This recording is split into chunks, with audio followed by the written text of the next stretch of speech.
Selamat bergabung lagi di bagian 3. Kita di sini akan membahas nomor 21 sampai dengan 30. Memang agak panjang pembahasan kali ini karena kan kemarin kamu dapat latihan soalnya juga banyak. Jadi yang sabar-sabar aja. Karena sebenarnya kan soalnya nggak gitu susah kan. Yang penting udah dikerjakan, jadi pembahasan ini kamu juga bisa ngikutin. Oke, nomor 21, jika Y sama dengan 3x kuadrat min 2 dikali 2x plus 3, maka Y aksennya berapa? Nah, ini karena dia perkalian, ketika ada Y sama dengan U dikali V, maka Y aksennya akan jadi U aksen V plus U V aksen.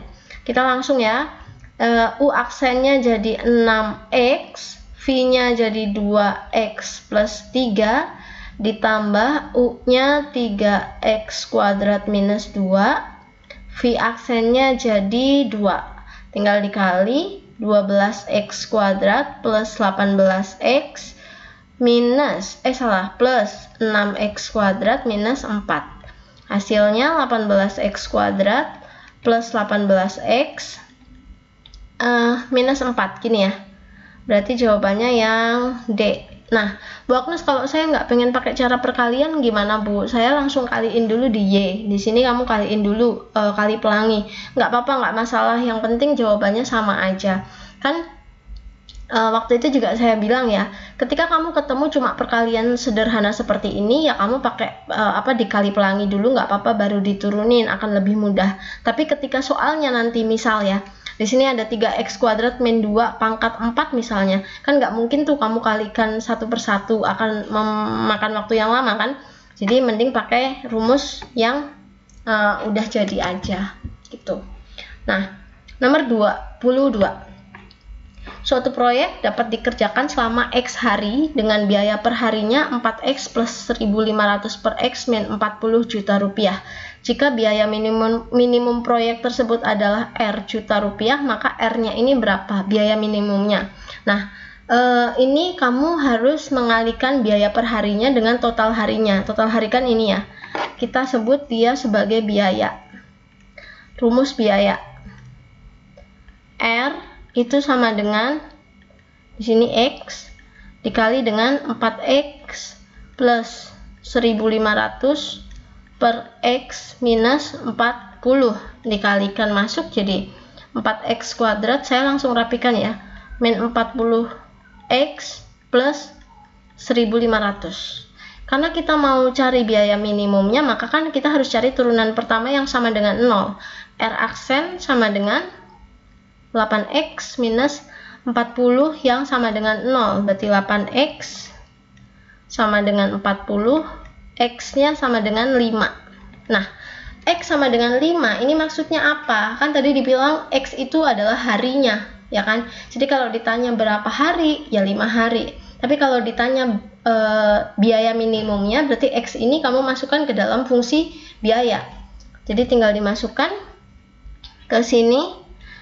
4 kali 5 kuadrat itu 25, kurang 40 dikali 5 ditambah 1.500. Jadi 100 minus 200 ditambah 1.500, maka hasilnya 1.400 ya. 1.400 juta rupiah. 1.400 juta. Ya, yang ini. Oke.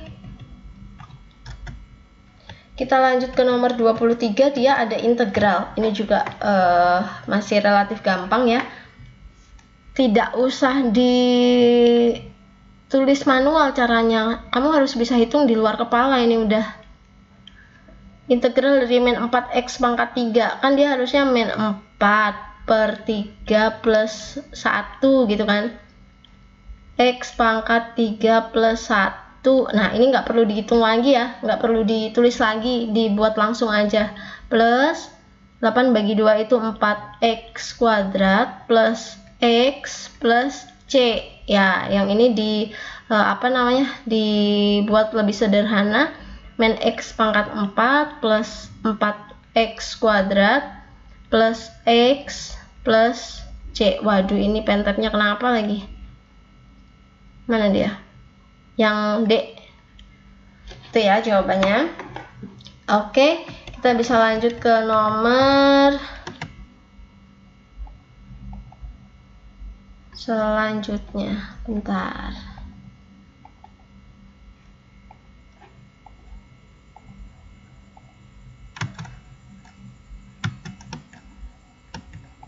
Aduh, C-nya hilang.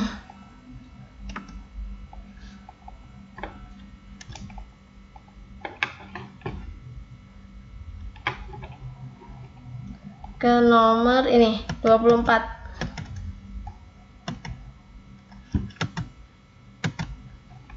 Gradien garis singgung dari sembarang titik P x,2 pada grafik fungsi y sama dengan fx ditentukan oleh m f aksen x sama dengan 2x plus 1.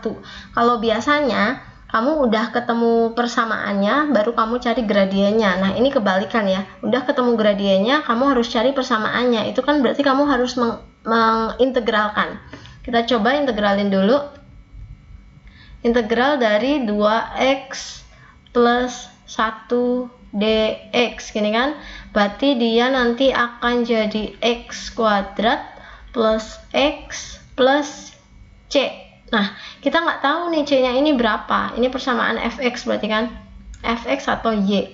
Nah kita sudah punya, jika grafik fungsi tersebut melalui titik 2,1 berarti y nya itu 1, x nya itu 2 ya, 2 kuadrat ditambah 2 ditambah C, 1 sama dengan 4 tambah 2, 6 plus C, berarti C nya sama dengan minus 5. Tuh, maka persamaan fx nya akan jadi x kuadrat plus x minus 5. Tuh jawabannya yang dadu, masih gampang.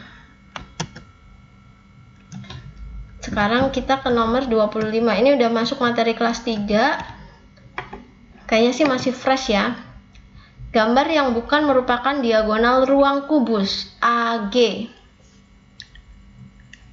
A ke G ke sini ya. Ini diagonal ruang, berarti bukan ini jawabannya. Terus BD. B ke D, B ke D. Ini diagonal bidang, ya udah berarti langsung ketemu yang ini jawabannya kan, nggak perlu dicari lagi, langsung itu aja, yang lain nggak usah dicari. Oke, kita lanjut ke nomor selanjutnya 26. Soalnya sama, berdasarkan soal yang tadi, garis yang merupakan diagonal bidang itu yang mana? Ya udah gampang kayak tadi aja. AD, AD ini kan rusuk ya, berarti dia bukan. Terus BH, B ke H, ini kan gambarnya diagonal ruang, berarti bukan juga. Kita cari lagi FH, F ke H. Udah tuh, dia diagonal bidang. Udah langsung ketemu, yang lain gak usah dicari. Tuh. Kita ke nomor 27. Diketahui kubus, kita copy aja kubusnya biar enak.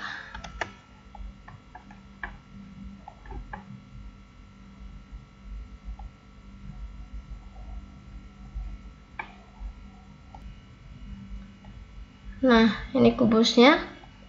Panjang rusuknya itu 8. Kamu diminta mencari jarak E ke FD. Yang ini kan. E ke FD. Kalau kita mau hubungkan dari E ke F, E ke D, dia akan terbentuk sebuah segitiga siku-siku. Jelek banget. Siku-sikunya di E, F, D, dengan ukuran EF-nya ini 8, ED-nya karena dia diagonal bidang, dia jadi 8 akar 2, sementara DF-nya, FD-nya karena dia diagonal ruang, maka dia 8 akar 3. Nah, bagaimana caranya kamu mencari jarak dari E ke FD? Maka kan ini harus ditarik garis yang dia itu harus siku-siku, ya kan? Kita bisa pakai rumus luas segitiga. Kita lihat segitiga pertama. Segitiga pertama seperti ini, itu alasnya EF, tingginya ED, ya kan? Luas segitiga kan rumusnya setengah kali alas kali tinggi. Alasnya tadi EF, tingginya ED, akan sama dengan setengah kali alas segitiganya pakai FD. Duh, hitam. FD, satu lagi tingginya pakai X nih. X, ya kan? Udah, tinggal dimasukkan angkanya. Setengah, EF-nya itu 8, ED-nya itu 8 akar 2 sama dengan setengah kali 8 akar 3 kali X. Ini bisa dicoret, 8-nya juga bisa dicoret, tinggal akar 3 kan.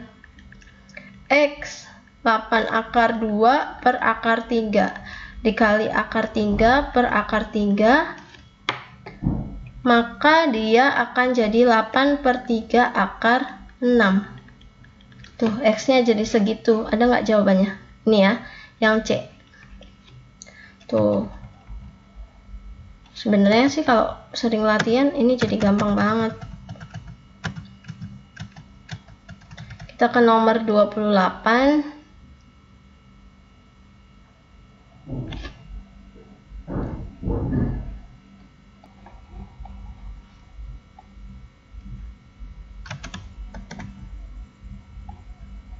Oh, copy dulu gambarnya biar kita punya gambar buat dicoret-coret ya. Saya tuh lebih suka kalau kita mengerjakan soal dimensi 3 terus kita punya gambar, jadi kita bisa membayangkan.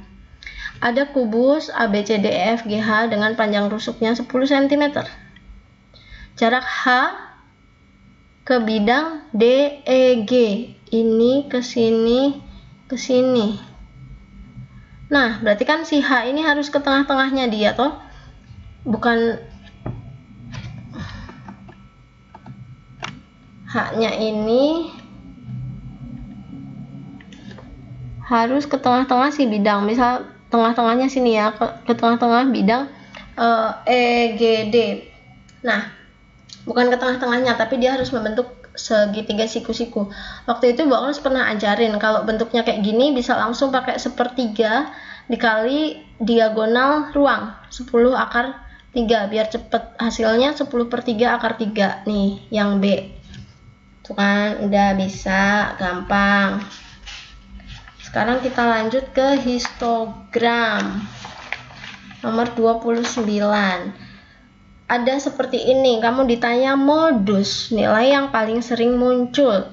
Nilai yang paling sering muncul berarti dia paling tinggi, ya kan? Rumus modus sama dengan LMO plus delta 1 per delta 1 plus delta 2 dikali dengan C. Yang paling tinggi kan yang ini ya. Dia tepi bawahnya 10,5, berarti di sini 10,5 ditambah delta 1 selisih frekuensi dengan kelas sebelumnya, berarti yang ini 14 dikurang 8 jadinya 6 per 6 plus yang ini 14 dikurang 12 2 dikali C. C nya itu kamu bisa hitung dari 15,5 dikurang 10,5. Kalau dikurangin hasilnya 5 ya. Ya udah. Berarti dikalinya di sini 5. Udah deh. 10,5 ditambah berapa?